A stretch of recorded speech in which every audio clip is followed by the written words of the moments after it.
It was the scoop of the century. WikiLeaks lifts the curtain on the secret communications between Washington and the diplomats that we have stationed all over the globe. I'm not aware of any release of information in human history comparable to the amount that was released via WikiLeaks. These were cables that showed a superpower's secret thoughts.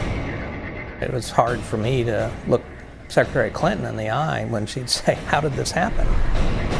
250,000 US diplomatic messages apparently stolen by one of their own soldiers. Turned into a global sensation by a whistleblowing website and its controversial founder, Julian Assange. I like crushing bastards. I think every diplomat around the world will have had one overriding thought. Thank God it wasn't me, and thank God it's not us.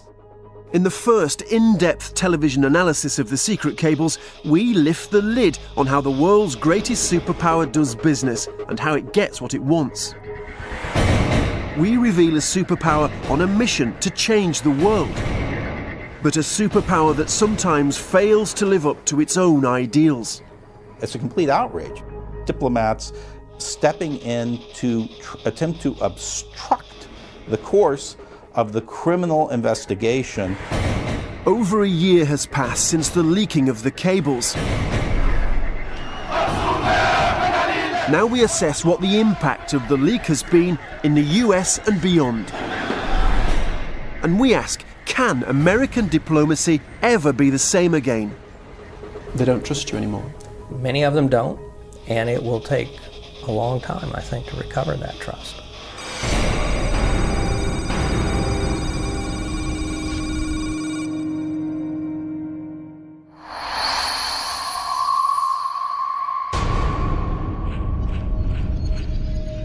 It's late November 2010. Two journalists arrive at the US State Department in Washington, D.C., the enormous ministry that controls America's relationship with the rest of the world. They're not here for a friendly chat. They're about to blow the lid on America's diplomatic secrets. There's maybe a dozen senior officials, and behind them, at least a dozen more minions taking notes on laptops and so on. And they represented not just the State Department, but all of the intelligence agencies and the Defense Department. And they did not look happy. The US State Department was facing a crisis unlike any other.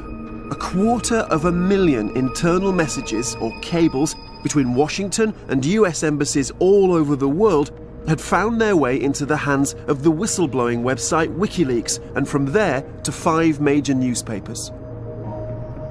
Their message at the opening of the meeting, in uncertain terms, was, "You've been given stolen material, classified material.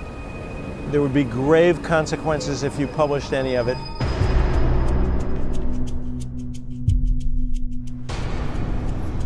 At that meeting, one of the people leading the State Department's response to the crisis was PJ Crowley.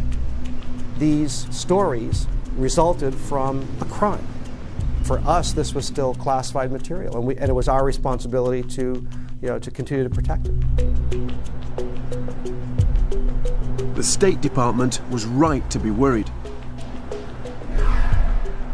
The cables reveal what American diplomats say when they think the world will never know: who they trust and who they mock, what they want and how they get it.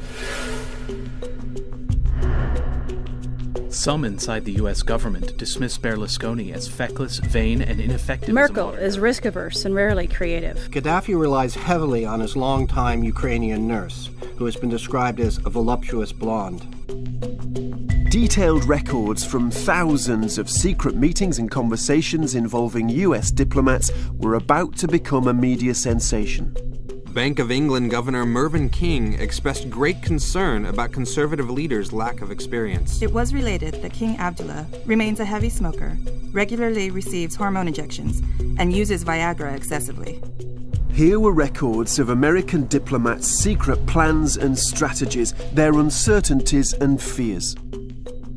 We should aim at influencing the narrow group of individuals that surround Saudi him. energy facilities remain highly vulnerable to external attack. We warned that urgent action is required. Without progress in the next few months, we risk nuclear proliferation in the Middle East. All of this classified information was now in the hands of journalists.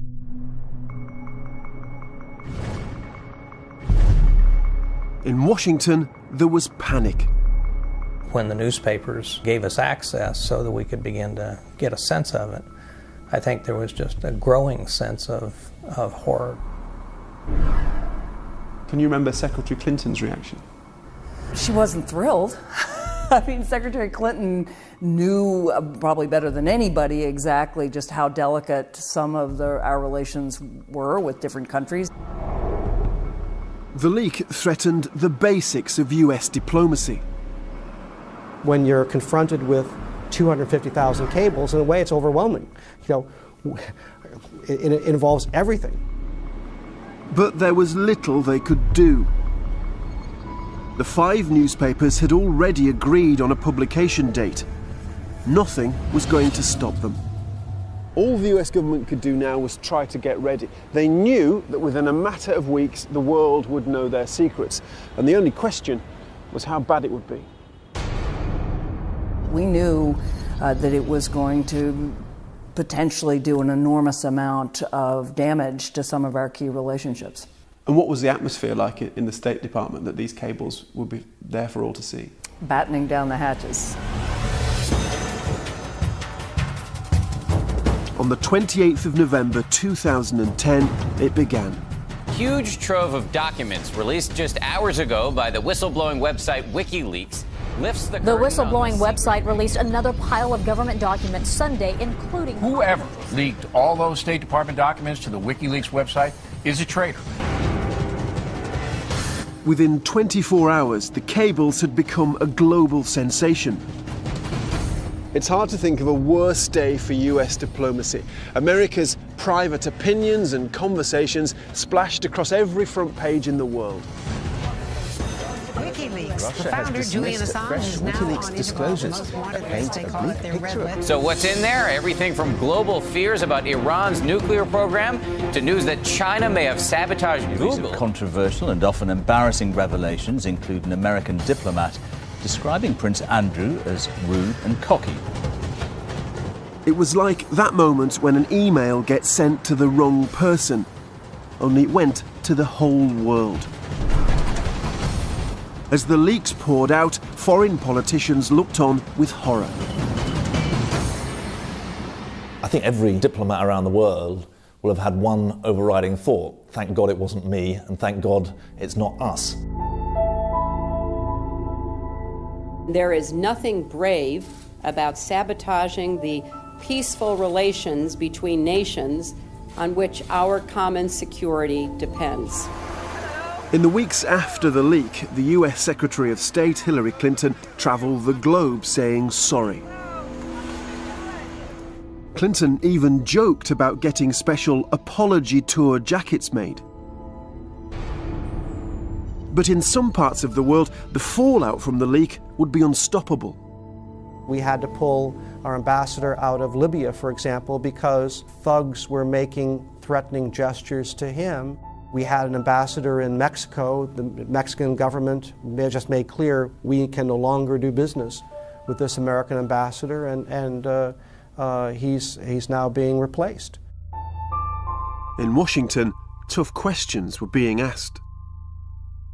President Obama's a pretty calm guy, even in tough times and stressful times.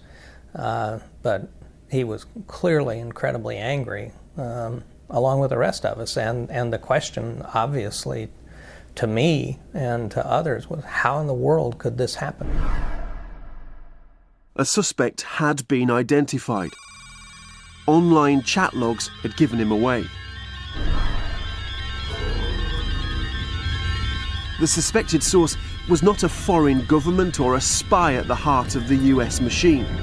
It was an American soldier sitting in a remote base in the deserts of Iraq. Bradley Manning was a lowly PFC, a private first class, but he had access to a world of secrets.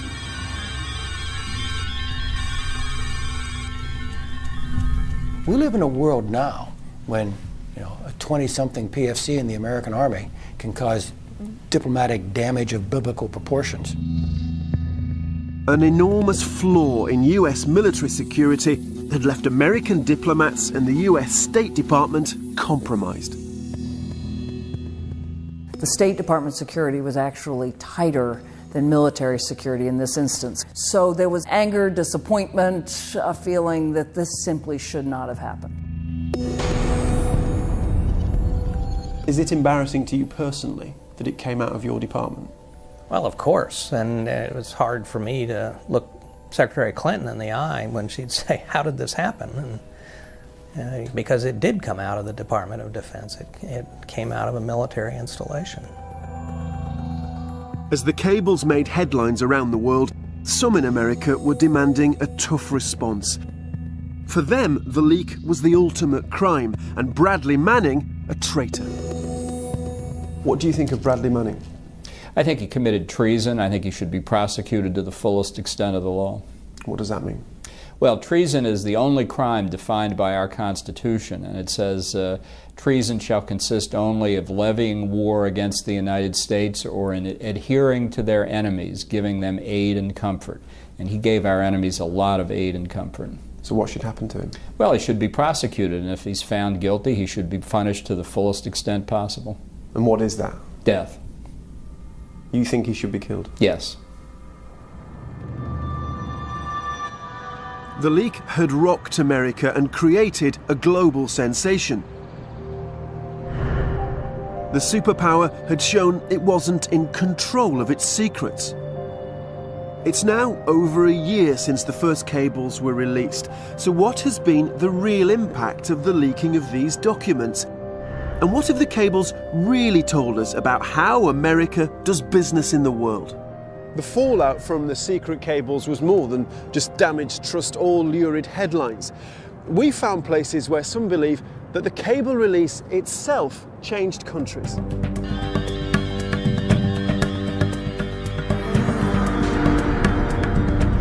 In mid-October 2010, two Tunisian political activists, Sami Ben Gabir and Malik Kadraoui, got hold of some of the secret US cables.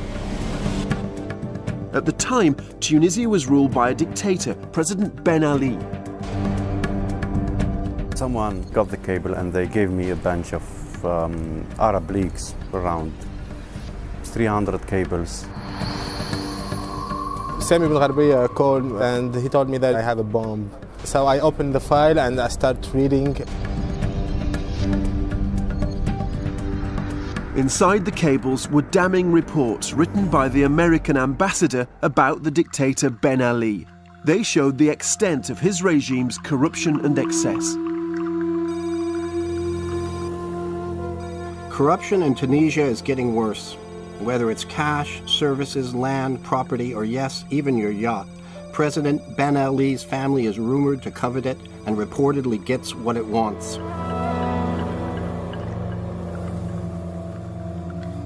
This is Ben Ali's daughter, Nesreen, and her billionaire husband, Mohammed Sakr El Materi. And this was one of their houses, a luxury villa on the Tunisian coast.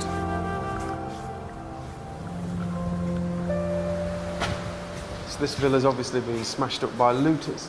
But this place inspired one of the most infamous cables to come out of Tunisia.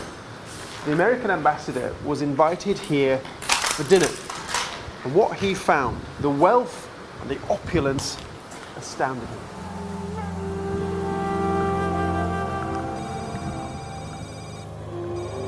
Ancient artifacts everywhere. Roman columns, frescoes, and even a lion's head from which water pours into the pool.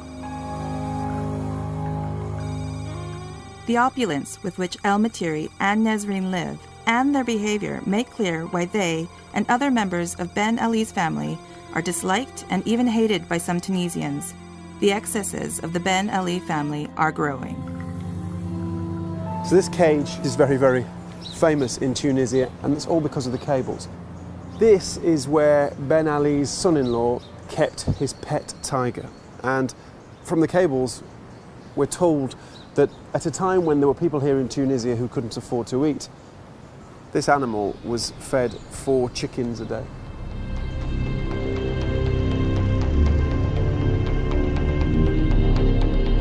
At the time of the cable release, Tunisia was already suffering economic unrest. Food prices were rising, youth unemployment was at crisis point. The cables showed the contrast between the lives of ordinary people and their rulers. For activists like Malik and Sami, the cable leak was an extraordinary opportunity. The WikiLeaks cable was for us like a new tool or a new weapon to make this contest come down from the internet to the street. They published the Tunisian cables on the same day as the WikiLeaks splash. It was a very huge reaction. First of all, on the social networks, Twitter, Facebook, and our community. It was like a bomb. Now, the secret American reports of the Ben Ali's excess were out there for ordinary Tunisians to read. It wasn't that Tunisia didn't know about the corruption. Most people here were well aware of how the elite lived. It was now that they could see that the Americans knew. Ben Ali was a president who made an awful lot of his relationship with the United States. But the cables show that the Americans knew him for what he was. They were critical and they were disparaging. When people was in the street, they have in their mind that this regime is really corrupt, that this regime is not really supported by foreign forces, so that maybe people was saying, okay, maybe he's not too strong, maybe he's not too invincible. And senior ministers in Ben Ali's regime saw the cables were having an impact. When the people of Tunisia saw that there is this criticism of the president, of the surrounding the circle, etc., of course, maybe they were not expecting this from the Americans. So what difference did that make? I think it did encourage people to speak in a more open and louder way. This is, in my opinion, there is no doubt. The regime tried to block the websites carrying the cables. They failed. The secret documents helped fuel a mood of change in Tunisia. We published them on November 28th, and the revolution started on December 17th. It's 2 weeks. 2 weeks.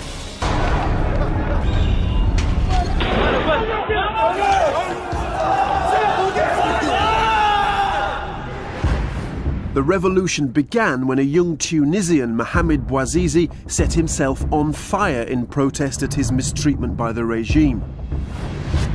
His death provoked outrage and brought crowds to the streets. And as they vented their anger, the cables inspired many of their chants.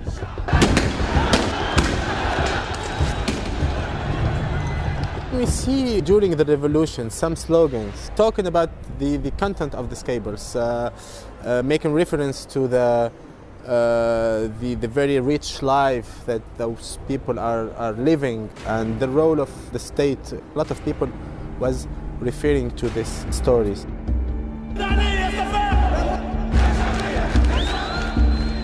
Those protests would bring down a dictatorship that had lasted 23 years. Ben Ali fled the country. The Tunisian revolution spread and prompted a wave of uprisings that became known as the Arab Spring. The cable leak had played a part in history.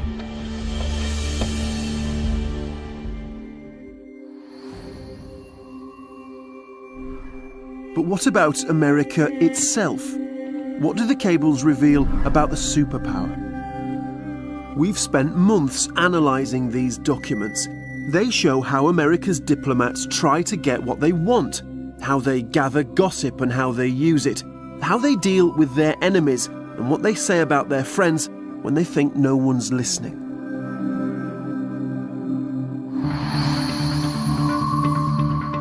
So, what does America say about its closest friend of all, us? two countries have fought alongside each other in Iraq and Afghanistan, but the cables reveal harsh US criticism of the British military. A secret document from December 2008 offered a bleak assessment of British capabilities. The British are not up to the task of securing Helmand. It forced Hillary Clinton to offer yet another apology. I personally want to convey to the government and the people of the United Kingdom both our deep respect and admiration for the extraordinary efforts and our regret if anything that was said by anyone suggests to the contrary. And the secret documents show the Americans were hearing concerns about our political leaders. In February 2010, the governor of the Bank of England, Mervyn King, and the US ambassador in London discussed the then Conservative opposition. This is the cable that followed. King expressed great concern about Conservative leaders' lack of experience. Cameron and Osborne have only a few advisors and seemed resistant to reaching out beyond their small inner circle.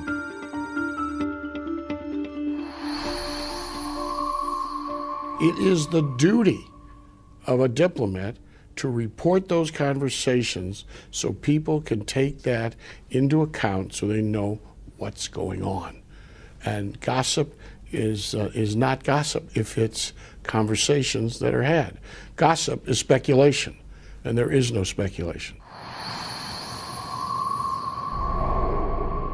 But some cables are not so easy to explain away.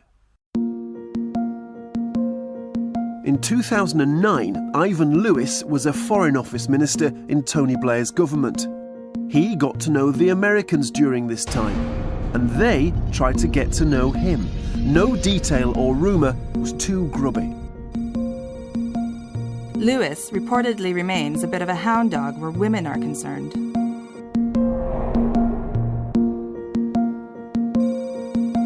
Contacts who know him well report he has manic depressive tendencies. He's very up one minute, very down the next, and at least one Foreign and Commonwealth Office colleague has described Lewis as a bully.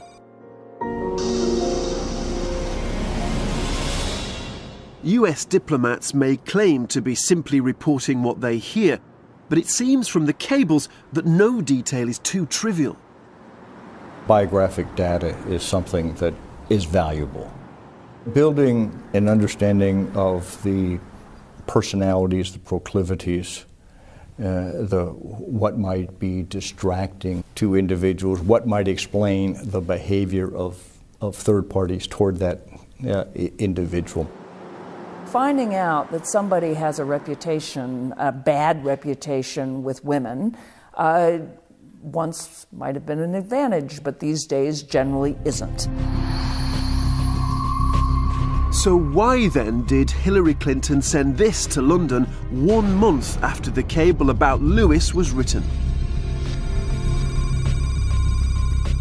Washington analysts appreciate the excellent background and biographic reporting on Ivan Lewis. Cable regarding Lewis's bullying, possible depression, and scandals, as well as comments on the state of his marriage, are particularly insightful and timely. We contacted Mr. Lewis, but he didn't want to comment. As for America's diplomats, well, the cable speaks for itself. Dirt and gossip, even on America's closest friends, goes down very well in Washington. Gossip can reveal information about people that shows their strengths and weaknesses. Just like politicians use it, it doesn't mean that you believe everything, but information is information.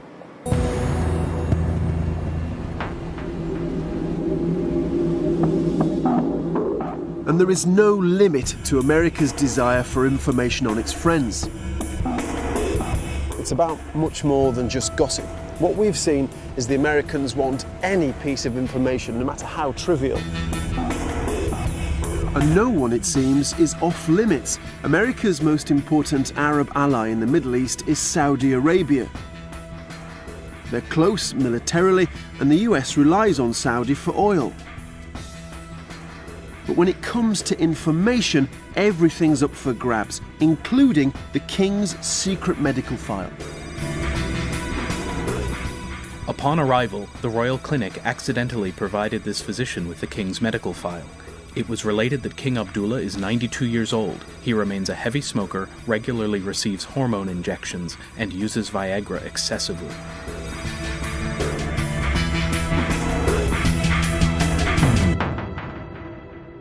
It looks like US diplomats behaving like tabloid hacks, anything to get the story.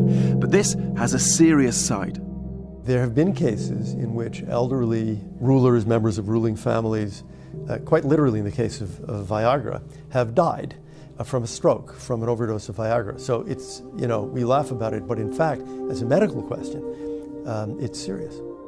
The cables seem to bear this out. The Saudi Arabian government has always kept close hold any personal information on royal family members.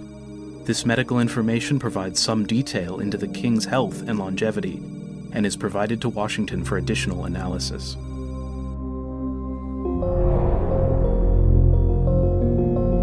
The cables are a snapshot of America's vast information-gathering machine. But again, what's most revealing is the sort of behaviour that's officially demanded, even of US diplomats at the United Nations. Diplomats are not spies, which is why the US didn't want the world to see these secret requests. Reporting officers should include as much of the following information as possible: credit card account numbers, frequent flyer account numbers, work schedules, and other relevant biographical information. This seems pretty clear. The Secretary of State requesting US diplomats to do their best to collect personal and private information on foreign diplomats at the UN. Even the Secretary General and members of the Security Council were targeted.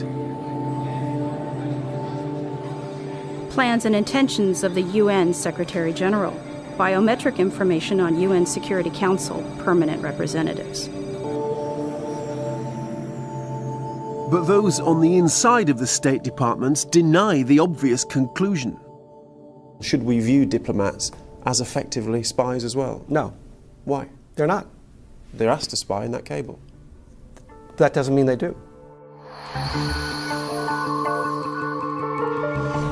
But for those outside of the US government, that secret cable was disturbing. What I think is troubling is here were American diplomats, in a sense, asked to do the spade work of spying and collect this kind of data on their counterparts. And I suspect that's been very damaging to the relationships of trust and confidence and friendship that they would have been trying to develop with people from other countries.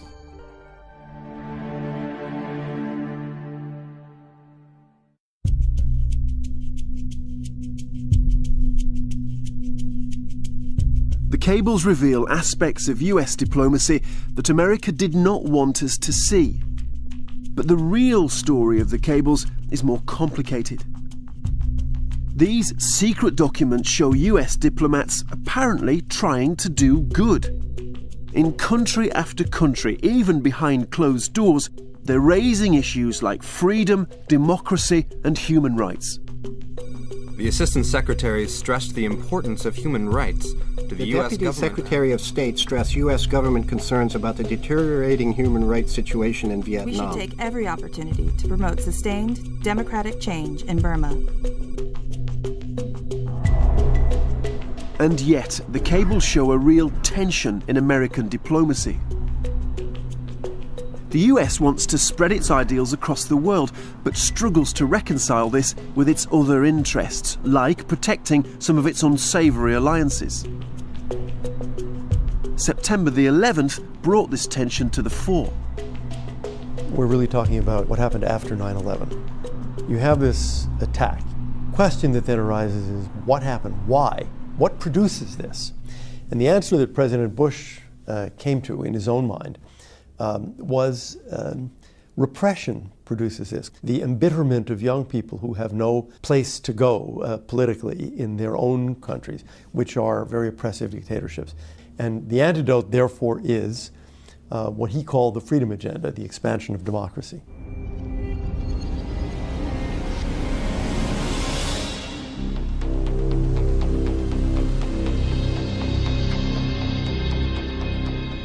One of the places where that freedom agenda was applied was Egypt.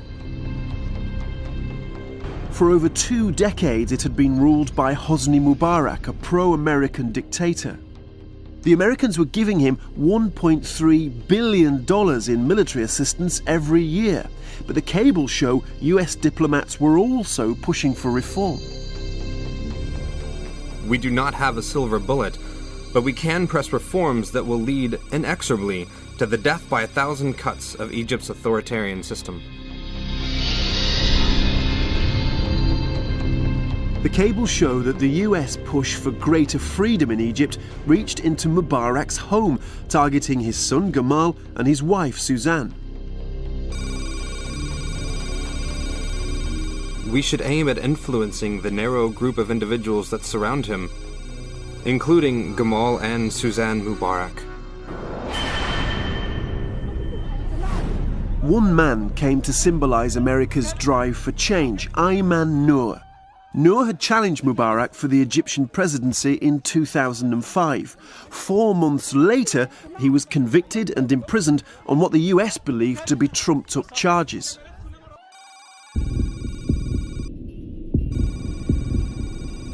The embassy has raised strong concerns about the arrest and detention of Ayman Noor, with a variety of Government of Egypt contacts at both senior and working levels.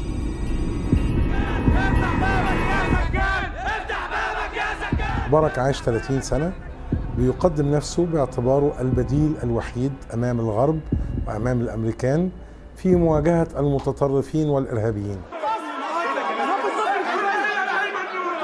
كان لابد من القضاء على فكرة البديل كي يظل مبارك أو الإرهاب، جمال مبارك أو التطرف.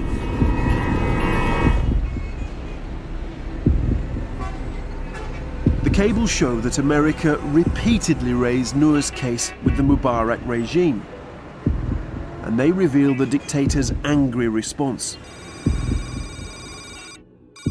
Mubarak takes this issue personally, and it makes him seethe when we raise it.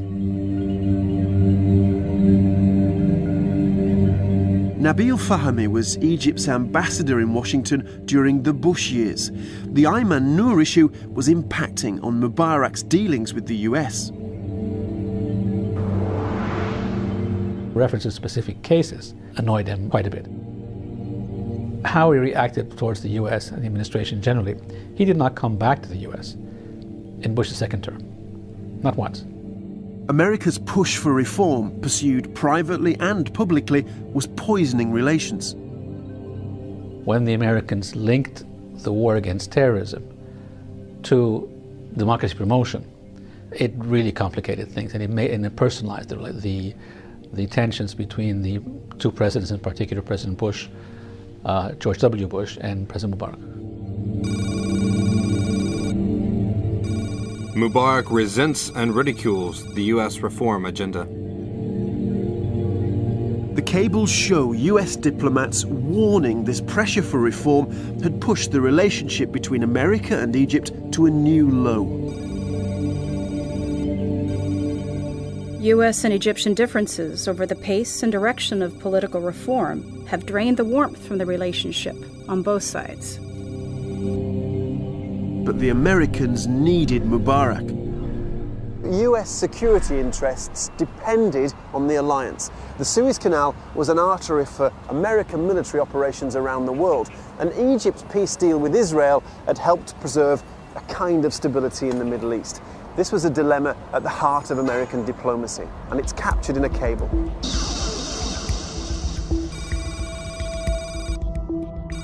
An ongoing challenge remains balancing our security interests with our democracy promotion efforts. A long friendship, a partnership with Egypt against terrorism, an Egypt under Mubarak who by any measure would be more forward-leaning with regard to Middle East peace than an Egyptian government that was more reflective of the Egyptian street. And then over here, you just had the raw demands of democracy and representative government. These are hard choices. The Americans weren't the only ones facing hard choices. British ministers also had conflicting feelings about Mubarak. President Mubarak was president of Egypt. We all dealt with him. That didn't mean that we supported what he did either on the economy with his family or on the human rights, but he was clearly seen as a critical ally, both by Israel and the Palestinians, on the issue of Middle East stability and peace. Therefore, he was a very important player for us as well. In 2009, a new American administration chose a new approach. President Obama decided it was in America's interest to warm relations up with the Egyptian dictator. The Bush administration had gotten to a point where relations with Egypt were very, very frosty. And we concluded that we needed to engage the Egyptian government much more broadly to be able to advance any of the values that we held and that the Bush administration held. I really consider President and Mrs. Mubarak to be friends of my family, and so I hope to see him often here in Egypt and in the United States. The cables reflect this new stance. President Mubarak understands that the administration wants to restore the sense of warmth that has traditionally characterized the U.S.-Egyptian partnership.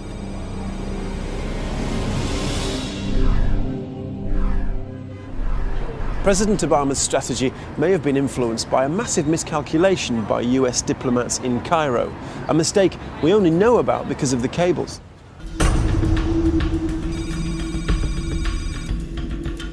There will be no orange revolution on the Nile on Mubarak's watch. For years, the thrust of advice coming from America's diplomats in Cairo was that there was no chance the Mubarak regime would be toppled. If you look at the Arab world, nothing, it seemed, ever changed. I mean, there was no regime change except when the Americans invaded, as in Iraq. Kings were not overthrown. Fake presidents were not overthrown. It looked as if things were had been stable for decades and were going to remain stable. But we can see in the cables that the Americans were warned that Mubarak's regime was under threat. A prominent opposition activist, Ahmed Saleh, told them of plans to make 2011 the year of change.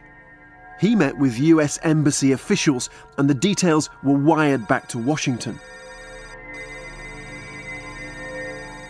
Saleh claimed that several opposition forces have agreed to support an unwritten plan for a transition to a parliamentary democracy involving a weakened presidency before the scheduled 2011 presidential elections.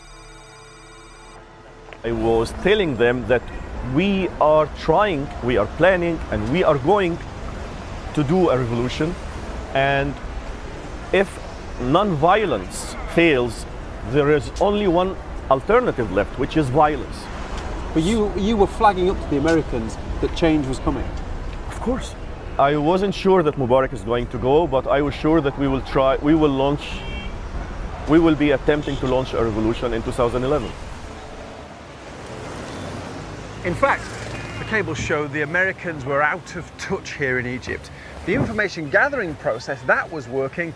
What was failing was the interpretation. After the meeting with Saleh, this is what the US ambassador in Cairo cabled to Washington. The stated goal of replacing the current regime with a parliamentary democracy prior to the 2011 presidential elections is highly unrealistic. The events that happened here in Tahrir Square, the Americans just didn't see coming. They couldn't imagine that the Egyptian people could rise up against the dictator. But rise up they did.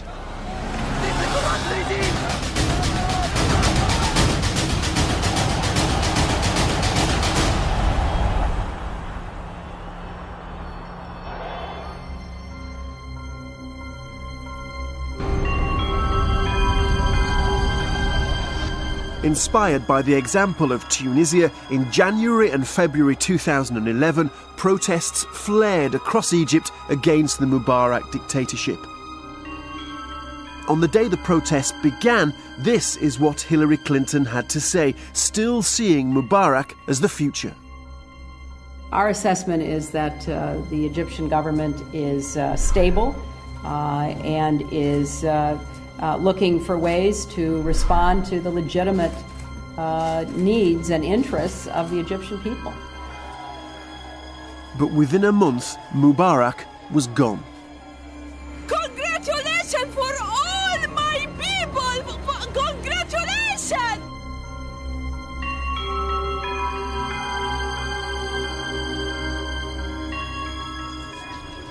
When Hillary Clinton visited Tahrir Square, some of the democracy activists refused to meet her. هيلاري كلينتون لم تكن تستوعب أن الشارع المصري قد تغير، لم تستوعب أن المصريين أخذوا إيراداتهم ولم تعد مصر ولاية أخرى. كانت تتحدث بنظرة متعالية، لم يكن من السهل علي تقبل هذه النظرة وأن أقابل سيدة وزيرة الخارجية الأمريكية.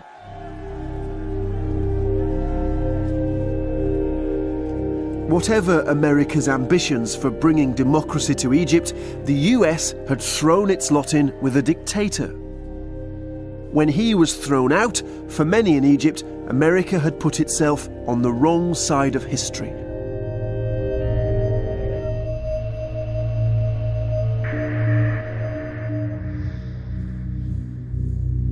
Failed efforts to spread democracy and cosy alliances with dictators are recurring themes in the cables. There are times, though, when the US position approaches hypocrisy. Competing pressures make them say one thing but do another. We can see this tension in the place where the cable leak helped cause revolution, Tunisia. The cables show that for years before the revolution, US diplomats were telling the regime in Tunis it needed to change. The cables make it quite clear. American diplomats here in Tunisia were not only interested in the corruption of the Ben Ali regime, they were also actively raising the issue of reform. Our message to Ben Ali should be that while we do not seek regime change, we expect a real transition to democracy.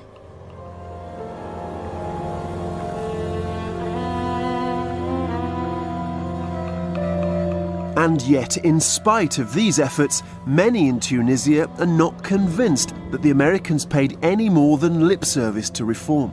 L'administration américaine, malgré tout ce qui a été écrit, tout ce qui a été dit, les câbles qui ont été envoyés par l'ambassade, a gardé de relations très suivies et très amicales avec le pouvoir de Ben Ali. Et les libertés n'étaient pas vraiment le sujet important de ces relations-là. In fact, the cables reveal a kind of moral ambivalence in US diplomacy. America wanted reform in Tunisia, but it also wanted other things too. Back in 2006, its diplomats were preaching freedom in Tunisia, but privately, US ideals were coming under strain. This is Guantanamo Bay, a symbol of America's controversial war on terror. For years, America had been seizing hundreds of foreign terror suspects and transferring them here. But in 2006, President Bush announced he wanted to close Guantanamo. The problem now for the US was what to do with the detainees. Their solution was to try and send them back to their home countries. Our goal was to close Guantanamo so as to reduce the size of the problem.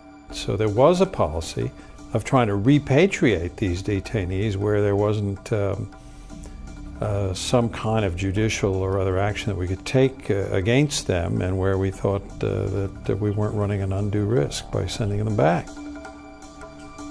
Of the 355 detainees in Guantanamo Bay, 12 were Tunisian.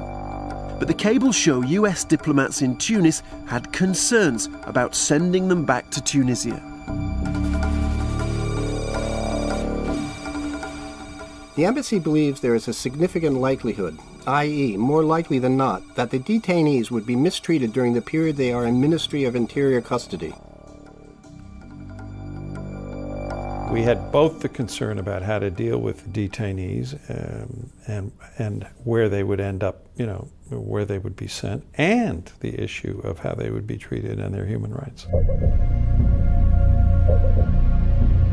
Concerns about human rights had meant some detainees were not repatriated to their home countries. So what about Tunisia? The cables show that US diplomats obtained limited assurances from the Tunisian government about how the detainees would be treated. But US diplomats still had serious concerns. We cannot exclude the possibility, given the track record of the Ministry of Interior, that the detainees would be tortured upon their return to Tunisia. The cable suggests that the assurances the US wanted never arrived, and yet in June 2007, 2 detainees were handed over to the Tunisian authorities. It's claimed as soon as the 2 detainees arrived in Tunisia, they were mistreated. Abdullah Haji is interrogated, he's threatened, he's slapped around, they threaten to rape his wife, they make him sign a statement, he's not allowed to read the statement, and that's it. Then he's transferred to prison where he's held in solitary confinement. The concerns expressed in the cables had materialized. Slapping around, threats of torture, threats to rape your wife constitute torture under the international definition. Sleep deprivation, certainly the accumulation of all of these things used against one person amount to torture or inhumane treatment at the very least.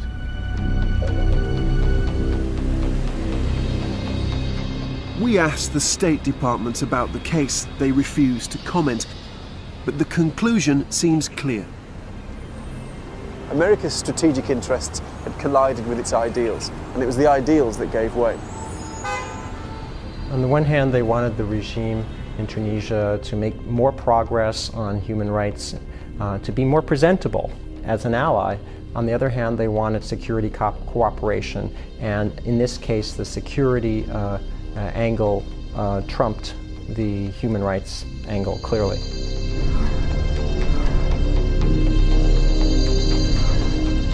This may be the real story of the cables, a superpower on a global mission to spread democracy and freedom, but struggling to live up to its own ideals.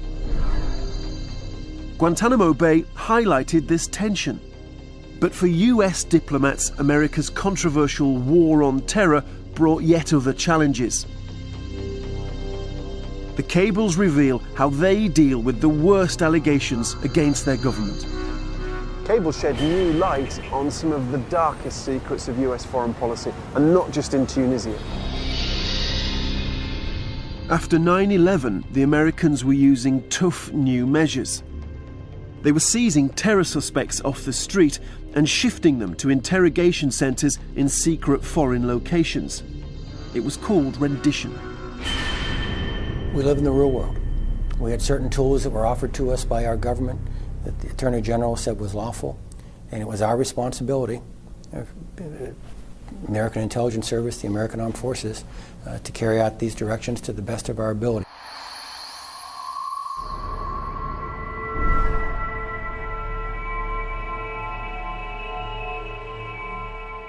This is Khalid El-Masri. He's a German national. He says he was seized in Macedonia and flown to a secret prison in Afghanistan. He claims his captors were the CIA. Ich befinde mich hier in einem Land, wo keine Gesetze gibt. Ob es mir klar ist, was das heißt. Die können mich hier begraben oder 20 Jahre in diesem Gefängnis stecken, niemand weiß von mir was. He says he was beaten and held for 4 months before being released.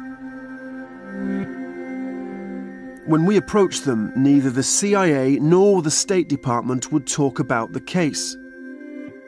But buried in the cables are the secret reports of what the Americans were telling the Germans in private. It was a mistake to take al-Masri. In 2007, German prosecutors identified 13 suspected CIA operatives understood to be involved in al-Masri's abduction. They wanted to issue international arrest warrants, which is when US diplomats stepped in. Global Affairs Counselor underscored the serious negative implications of a German decision to issue international arrest warrants in the al-Masri case. The Deputy Chief of Mission emphasized that issuance of international arrest warrants would have a negative impact on our bilateral relationship. The message was clear. Whatever crimes the CIA might have committed, the Germans should back off. If they didn't, relations between the two countries would be harmed. This is the dark side of diplomacy. Shocking to us perhaps, but not for those who move in this world. John Negroponte was number 2 at the State Department from 2007 to 2009. We put the al-Masri cables to him. He says American diplomats did nothing wrong. It's a political statement. Governments undertake certain obligations to protect their own employees.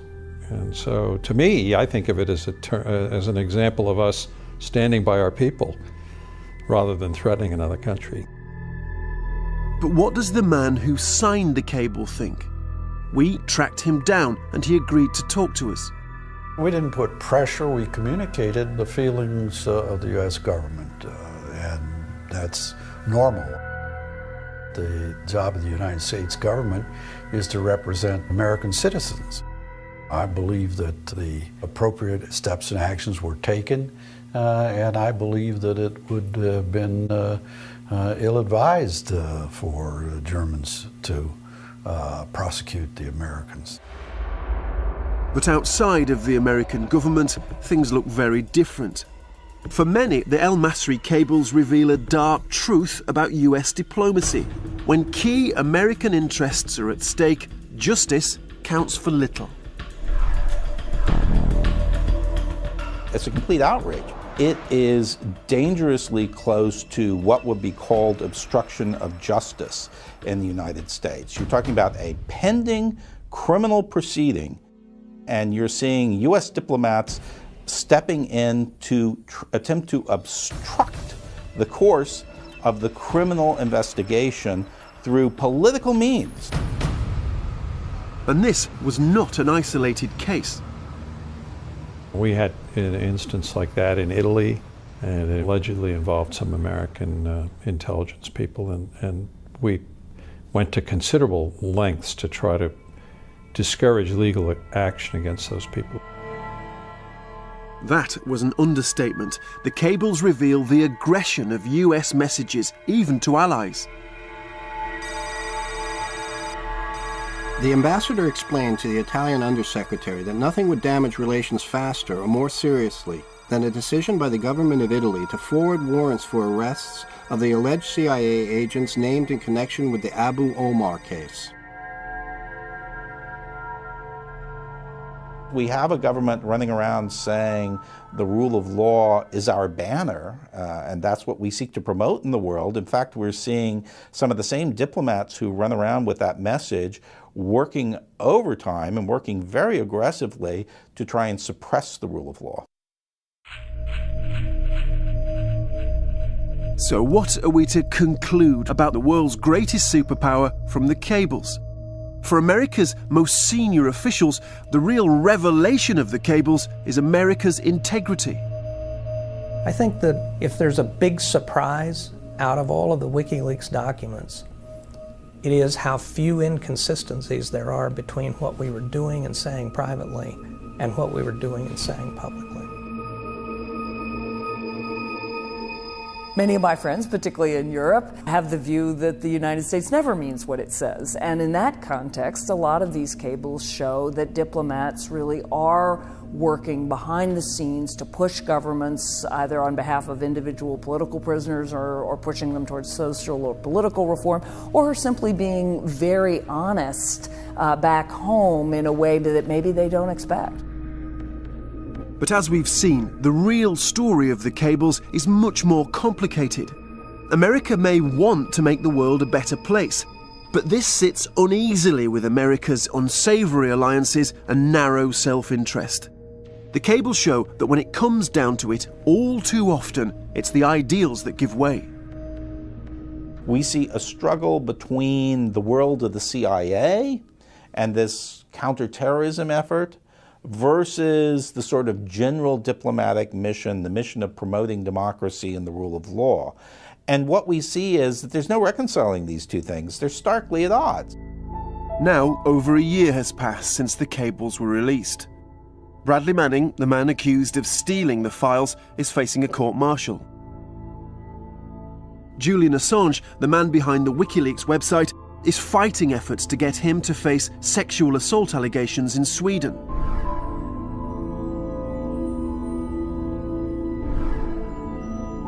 But what effect has the leaking of the cables had on US diplomacy? Has it changed the way US diplomats do business? Those on the inside say the damage is real. I found in my travels, for example, in the Middle East, whenever there was a big meeting and note takers, the other side would just speak in platitudes. And the only time I could get real candor, have a real conversation, was when I was meeting with a foreign leader privately, one-on-one. So this is a direct consequence? Absolutely. They don't trust you anymore? It will, many of them don't, and it will take a long time, I think, to recover that trust.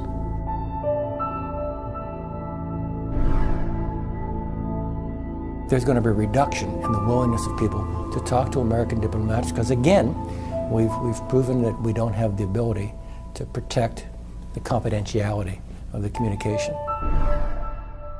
And in the world of intelligence, they foresee other changes. If information and trust are lost, espionage and spies will have to fill the gap. Everybody who's used this information will have less to work with. That will mean the need for greater reliance on some of these things, on clandestine collection. The US government claims it's tightened up the way it shares its confidential information. But can the secrets of the superpower ever really be safe again? Trust and faith in the confidentiality of American diplomacy has been severely dented. It's reinforced for everybody who was already cautious about Americans' ability to keep secrets.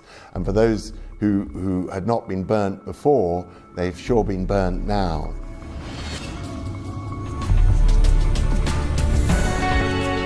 As American diplomats continue to deal with the impact of the cables, other political challenges loom. In a century that could see the decline of American power, her enemies and rivals are becoming more defiant. Next week, we look at US fears, what the cables tell us about a new Cold War, a rogue Chinese army, and how to stop the Iranian bomb.